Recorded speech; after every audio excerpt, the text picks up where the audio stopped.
Good day, my team. Welcome back to another episode of I May Be Wrong, but I Doubt It. This is Jacko, as per usual. I hope you guys been enjoying the World Cup. It's been an eventful one, if I should say so much. All right, so this week we're going to talk about the gap and has it been narrowed? I've been hearing this a lot recently as it relates to the World Cup from various pundits and different podcasters, and even the media in general.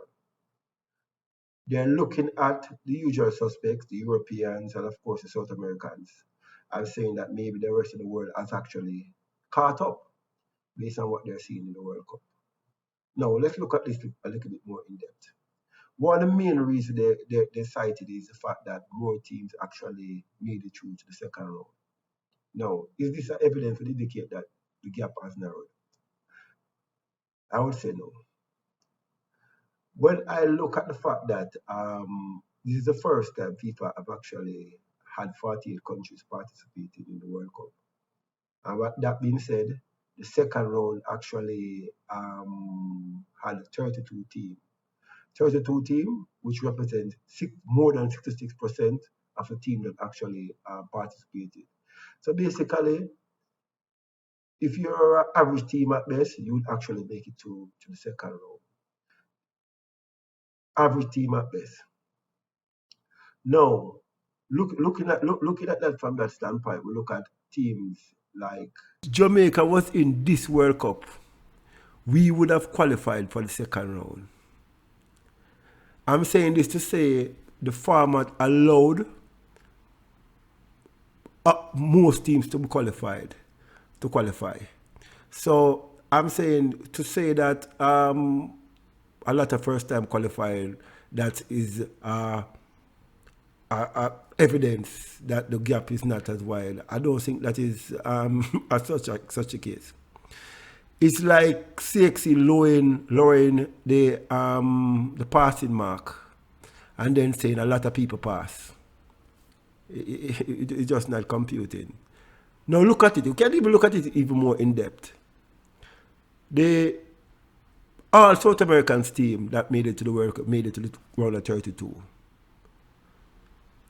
14 out of 16 Europeans made it to the round of 32. So is that saying the gap is wide, not as wide? I don't think so. A lot of the teams that didn't make it, be honest, we knew that they weren't going to make it. Some of these teams that actually went to the World Cup and didn't make it is like your rich friend taking you out to the most expensive restaurant. And just by looking at the menu, you know you just don't belong. And that is how I feel about some of these teams that actually made it to the World Cup. They was like kettle fodder for the other teams. But I digress. Another thing they mention is that some of the games were really competitive. Now, when they say competitive, they're meaning that they weren't necessarily blowout. They were went to penalty shootout. It was close 2-1, 1-love, and so forth.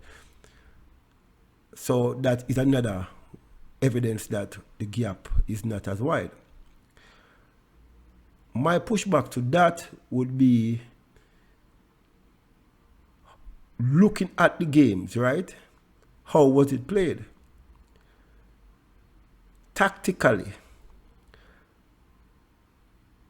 the last time I saw so many park buses on a real note is when JUTC was on strike.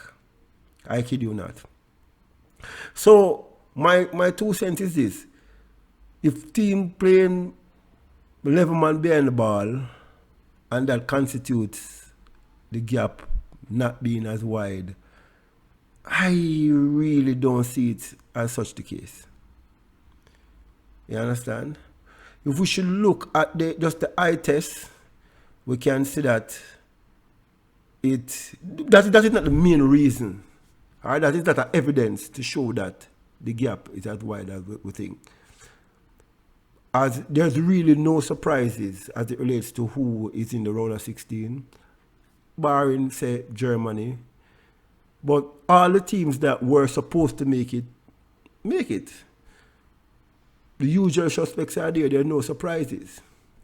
And a later podcast, I'm going to dig more into what I think about the Africans. And when we say Africans, we're not talking, we know we're talking about, not to get racial, but we're talking about black Africans.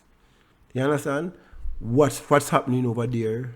And the Asians, because I was really expecting more. But the point I'm making is this. Is the gap actually not as wide? Is the gap closer than we think? While I wouldn't say it's not, or it is, I really don't see any evidence in this World Cup to indicate that is not more the same. I use an example of Ivory Coast and Norway. Ivory Coast, I remember the Ivory Coast team with Drogba, the Yaya brother. That team was a super team with a talent from top to bottom. And I look at the Norway team right now that didn't make it work at that time. Who has progressed more over that period of time? I would say the Norwegians. So again, has the gap shortened or widened? Not sure. We're still seeing the usual suspects. So while these items cited by the media, to me, may not be an indicator whether or not the gap has actually been narrowed. What I will say, though, based on what I'm seeing in the World Cup, is that the coaching, the tactical awareness has been narrowed.